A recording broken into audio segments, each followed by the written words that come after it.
The first and maybe only presidential debate between Vice President Kamala Harris and former President Donald Trump lived up to the hype. A lot on the line for the candidates, 90 minutes of political drama that began with a handshake and a brief introduction.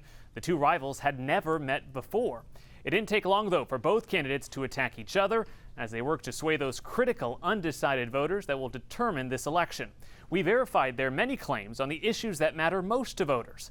Let's start with the economy. Here's former President Donald Trump on inflation.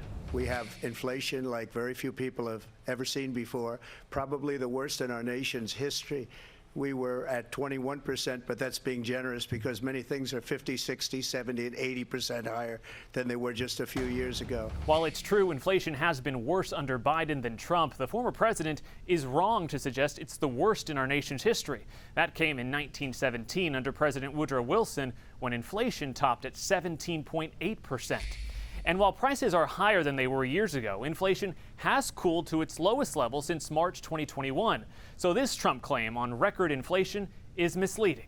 Next, let's take a look at Harris and her claim on unemployment. I would love to. Let's talk about what Donald Trump left us.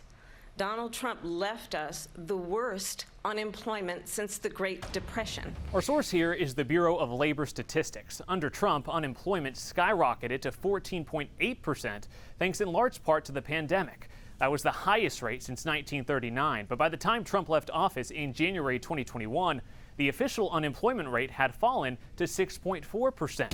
So we can verify Harris's claim here on the unemployment rate when Trump left office is false. Now, let's turn to abortion. Her vice presidential pick says abortion in the 9th month is absolutely fine. He also says execution after birth. It's execution, no longer abortion, because the baby is born, is okay.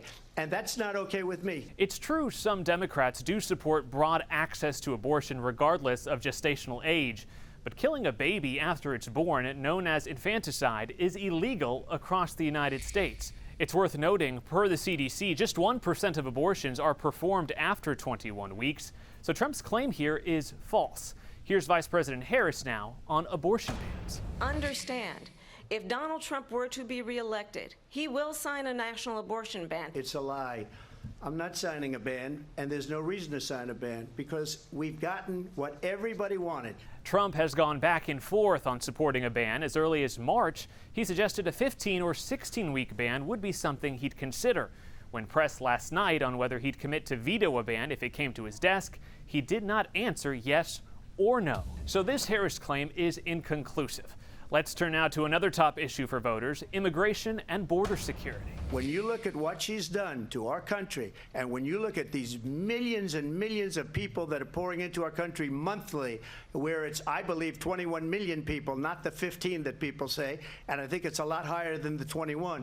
That's bigger than New York State pouring in. Our source here is U.S. Customs and Border Protection. Migrant encounters at the border have reached record levels under Biden. CBP recorded over 8 million encounters at the U.S.-Mexico border since 2021, not the exaggerated total mentioned by Trump. And data shows CBP has never recorded millions of migrant encounters a month.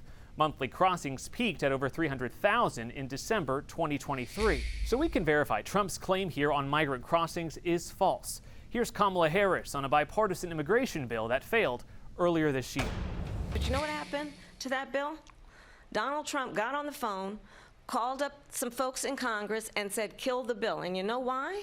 Because he'd prefer to run on a problem instead of fixing a problem. This was Trump when that bill was being debated in Congress. Respectfully, they're blaming it on me. I said, that's okay, please blame it on me, please, because they were getting ready to pass a very bad bill. So we can verify Harris's claim on Trump killing the border bill is true. Let's turn to energy now. Here's Vice President Harris on fracking. I made that very clear in 2020. I will not ban fracking. Let's listen to Vice President Harris back in 2020. Joe Biden will not ban fracking.